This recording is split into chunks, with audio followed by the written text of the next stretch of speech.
All right, so here we are on this tutorial video. We're going to be working on Khan Academy on function inputs and outputs with equations. So hopefully before you've gotten here, you've already done a little bit of work with the idea of equations, and you're evaluating the function when you're given an input and you're inserting it into the function or into the equation, and then you're going to find an output. What essentially we're doing here is doing everything in reverse.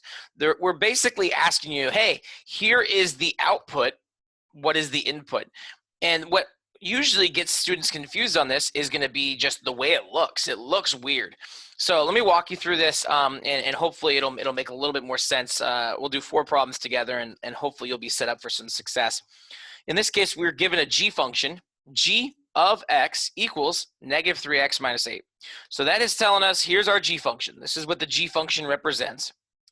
They want you to find g of blank. So that's what we're looking for, right? We're looking for what's going to go in that box. G of blank equals 10. The way this really reads when I see this is, and this is where you have to understand function notation here. They're saying g of input value, as part of my handwriting there is pretty bad. I think I missed an N too. It didn't type. G of input value equals output value. That's what the function notation is telling you. G of input value equals output value. And that's true even up above where we have this thing right here. They're saying G of x, where x is our input value, equals output value, where our output value is represented by this expression, negative 3x minus 8. So what they're saying is you have an output of 10. That's your output. What is your input? So what they're saying is that when you have negative 3x minus 8, and you plug something in for x, whatever it is you plug, you're substituting in place of x. When you substitute it in place of x, and then you follow the order of operations, you end up with 10 as your answer. So this is the equation that you're solving. You're actually just solving equations. So in this section, pretty much you're plugging in a number, and then you're going to solve an equation, and you're going to solve for x. So we know that this expression has an output of 10. So I set them equal to each other as an equation, and then now I just need to start solving. Add 8 to both sides, and I end up with negative 3x equals 18. Divide both sides by negative 3. And when you do that, you have an answer of x equals negative 6.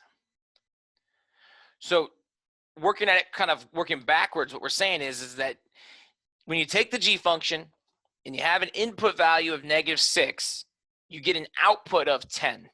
That's what this statement right here is reading in total.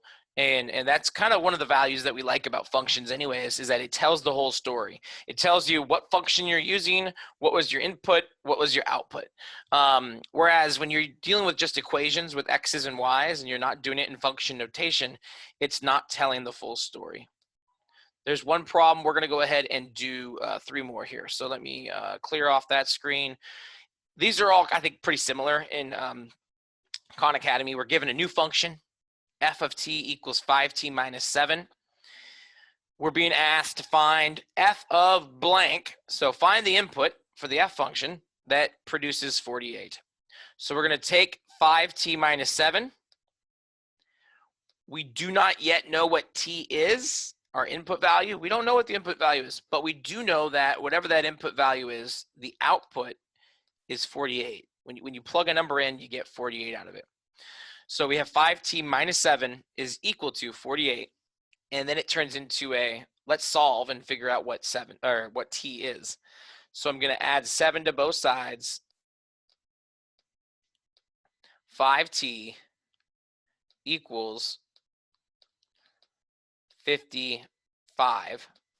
And when I divide both sides by 5, I end up with t equals 11. 55 divided by 5, that's supposed to be a 5 right there. 55 divided by 5 equals 11. So the answer here is 11. When you have an input value of 11, you get an output of 48. You can always check your answer before you hit check down here on the button if you're afraid of getting it correct. By substituting 11 in for t, 11 times 5 is 55. 55 minus 7 is 48. And then you can check your answer and make sure you got it correct if you want. 2 for 2. Let's do 2 more problems on this skill here. Clear off my sketch there. H function, h of x equals x minus 11. H of what input value equals -5. We're doing the same kind of stuff here, guys. X minus 11. We don't know what x is, but we know that it has an output of -5. Let's go ahead and find what that x is. Add 11 to both sides, and you get x equals -5 plus 11, which is going to be what? 6? You can always check your answer by plugging that back in. 6 minus 11 is -5. I know I did it correct. The answer is 6. When you plug a 6 into that function, you will get an output of -5. Let's go ahead and do one more of these, and then that'll be it for this. Function inputs and outputs equation. Let me clear off that drawing. Here's our last one. G function. G of t equals -9t minus 4. They want us to find the input value that gives us an output of 23. So I got -9t minus 4 equals 23. Add 4 to both sides. You get -9t equals 4 plus 23. That's 27.